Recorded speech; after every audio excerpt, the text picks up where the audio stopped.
നമസ്കാരം. ഞാൻ വേദിക വലിയപുരിയിൽ. എന്റെ വിദ്യാലയം Ursuline senior secondary school, Payyambalam, Kannur. കൂട്ടുകാരാകാം, കാട്ടുജീവികളാകാതിരിക്കാം. പ്രിയ DCL കൂട്ടുകാരെ, നീ വേദനിക്കുന്നതിൽ എനിക്കു വേദനയില്ല എന്നൊരാൾ ചിന്തിക്കണമെങ്കിൽ അയാളിൽ മൃഗീയത വർണ്ണം തുടങ്ങിയിരിക്കണം. ഈ അടുത്ത കാലത്താണ് ഇത്തരമൊരു ചിന്ത എന്റെ മനസ്സിനെ മതിക്കാൻ തുടങ്ങിയത്. സമൂഹ മാധ്യമങ്ങളിൽ വൈറലായി ഓടിയ നിരവധി വീഡിയോകളാണ് ഈ ചിന്ത ഉറപ്പിച്ചത്. സ്കൂൾ വിദ്യാർത്ഥികളുടെ കലഹങ്ങളും വഴക്കുകളും വഴിവിട്ട് വളർന്ന് തനി കൊട്ടേഷൻ ഗുണ്ടകളുടെ അഴിഞ്ഞാട്ടത്തിന്റെ പകർത്ത് ബുക്കുകളായി മാറുന്ന ക്രൂരമായ കാഴ്ചകൾ. സ്വന്തം ക്ലാസ്സിൽ പഠിക്കുന്ന സഹപാഠിയെ കൂട്ടം കൂടി ക്രൂരമായി തല്ലിച്ചതയ്ക്കുന്ന വീഡിയോകൾ. രക്ഷിക്കണേ എന്ന് അതിദയനീയമായി കൈകൂപ്പി കേഴുന്ന സഹപാഠിയെ പേപ്പട്ടികളെ പോലെ കടിച്ചു കീറുന്ന ക്രിമിനലുകൾ. എങ്ങനെ സാധിക്കുന്നു ഇതുപോലെ പെരുമാറാൻ? എന്തിനു വേണ്ടിയാണ് കൂട്ടുകാരെ ഇതുപോലെ തല്ലിക്കൊല്ലുന്നത്? മുമ്പേ ഇല്ലാതിരുന്ന ഇത്തരം ക്രൂരതകൾക്കുള്ള കാരണങ്ങൾ മനഃശാസ്ത്രജ്ഞന്മാർ ഗൗരവമായി അന്വേഷിക്കുന്നുണ്ട്. സാമൂഹിക മാനസിക ഘടകങ്ങൾ. കൗമാരക്കാർക്ക് സ്വന്തം ഐഡന്റിറ്റി കണ്ടെത്താനുള്ള വ്യഗ്രതയുണ്ട്. സുഹൃത്തുക്കളുടെ ഇടയിൽ സ്റ്റാറ്റസ്, പോപ്പുലാരിറ്റി, പ്രണയം, പഠനം എന്നിവയിൽ മത്സരമുണ്ടാകുമ്പോൾ ചെറിയ കാര്യങ്ങൾ പോലും വലിയ ശത്രുതയ്ക്ക് കാരണമാകും. വീട്ടിലെ പ്രശ്നങ്ങൾ, വഴക്ക്, ആരും സ്നേഹിക്കാനില്ല എന്ന തെറ്റിദ്ധാരണ, അമിത സമ്മർദ്ദം തുടങ്ങിയവ പലരും സ്കൂളിലേക്ക് കൊണ്ടുവരുന്നുണ്ട്. ചിലർക്ക് വൈകാരിക നിയന്ത്രണത്തിനുള്ള ഒരു പരിശീലനവും വീട്ടിൽ കിട്ടുന്നില്ല. ഈശ്വര വിശ്വാസമില്ലാതെ, പ്രാർത്ഥിക്കാൻ അറിയാതെ, മാനുഷിക ആത്മീയ മൂല്യങ്ങൾ അറിയാതെ വഴിയിറമ്പു സംസ്കാരത്തിൽ തന്നെ വളരുന്ന കുട്ടികളുണ്ട്. അവർക്ക് കോപം നിയന്ത്രിക്കാനുള്ള കഴിവില്ല. സമപ്രായ സമ്മർദ്ദവും പ്രധാന ഘടകമാണ്. കൂട്ടുകാരുടെ ഗ്രൂപ്പിൽ ഒരാൾ അക്രമാസക്തനാണെങ്കിൽ സ്വന്തം വ്യക്തിത്വമില്ലാത്ത മറ്റുള്ളവരും അത് അനുകരിക്കും.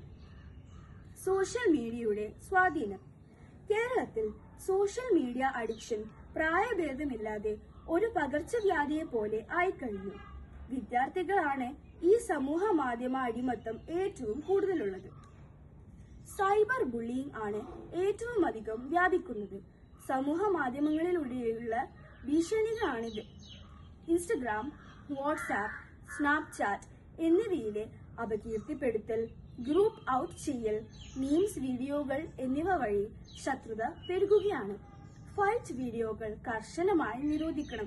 സ്കൂൾ ഫൈറ്റ് വീഡിയോകൾ റെക്കോർഡ് ചെയ്ത് ഫൈറ്റ് പേജുകളിൽ പോസ്റ്റ് ചെയ്യുന്നത് വ്യാപകമായിരിക്കുകയാണ്. ലൈക്കിനും വ്യൂസിനും ഷെയറിനും വേണ്ടി ഫൈറ്റുകൾ അതിക്രൂരമാക്കുന്നതും വർദ്ധിക്കുകയാണ്. അൽഗോരിതം ഇഫക്റ്റ് ആണ് ഏറെ ശ്രദ്ധിക്കേണ്ട മറ്റൊരു കാര്യം. വയലന്റ് കണ്ടന്റ് തുടരെ കാണുന്നയാൾക്ക് കൂടുതൽ വയലന്റ് ആയ വീഡിയോകൾ തന്നെ ലഭിക്കുന്നു. അത് കുട്ടികളുടെ മനസ്സിൽ തന്നെ ഡീസെൻസിറ്റൈസേഷൻ, വൈകാരിക മരവിപ്പ് എന്നൊരവസ്ഥ സൃഷ്ടിക്കുന്നു. എത്ര ക്രൂരതകൾ കണ്ടാലും ഒരു വികാരവും ഇല്ലാതാകുന്നു. മാതാപിതാക്കൾ ഇതിന് അതീവ ശ്രദ്ധ നൽകിയില്ലെങ്കിൽ അവരുടെ ജീവിതവും അപകടത്തിലാകും. പ്രിയ കൂട്ടുകാരെ, ഇതുമാത്രമല്ല, വീഡിയോ ഗെയിമുകളും അത്യന്തം അപകടകരമാണ്. PUBG, ഫ്രീ ഫയർ, GTA തുടങ്ങിയ ചതിയൻ ഗെയിമുകളിൽ കൂട്ടുകാർ ഒരിക്കലും കുടുങ്ങരുത്. അവ മാരകമായ കുരുക്കുകൾ തന്നെയാണ്. ഈ ഓൺലൈൻ ഗെയിമുകളിലെ ട്രാഷ് ടോക്കും ടീം റൈവൽറിയും നമ്മുടെ യഥാർത്ഥ ജീവിതത്തിലേക്കും വരാം. സ്വദേവ അഗ്രസീവ് സ്വഭാവമുള്ള കുട്ടികളിൽ ഇത് കാട്ടുതീ പോലെ പടരും. അവരുടെ ഭാവി ജീവിതം കത്തിച്ചാമ്പലാക്കും. അതിനാൽ ഡിജിറ്റൽ നേറ്റീവ്സ് എന്ന നിലയിൽ ജെൻ ഇസെഡ്, ആൽഫ തുടങ്ങിയ കുട്ടികൾക്ക് ഓൺലൈൻ ഓഫ്ലൈൻ ബോർഡർ നഷ്ടപ്പെടുന്ന അപകടകാലമാണിത്. ഇത്തരത്തിലുള്ള സമൂഹ മാധ്യമ അടിമകൾക്ക് സഹാനുഭൂതി, സ്നേഹം, ക്ഷമ, സേവനം, കരുണ തുടങ്ങിയ മാനവിക മൂല്യങ്ങളെ ഉൾക്കൊള്ളാൻ കഴിവില്ലാത്തവരാകുന്നു. എന്റെ സ്ക്രീൻ ടൈം ഓരോ ദിവസവും കൂടുന്നുണ്ടോ എന്ന് സ്വയം നിരീക്ഷിക്കണം.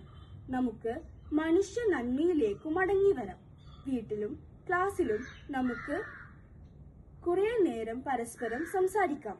ആരെയും വേദനിപ്പിക്കാത്ത തമാശകൾ പറയാം. നല്ല കൂട്ടുകാരാകാം, കാട്ടുജീവികളാകാതിരിക്കാം. സ്നേഹത്തോടെ സ്വന്തം കൊച്ചേട്ടൻ. നന്ദി.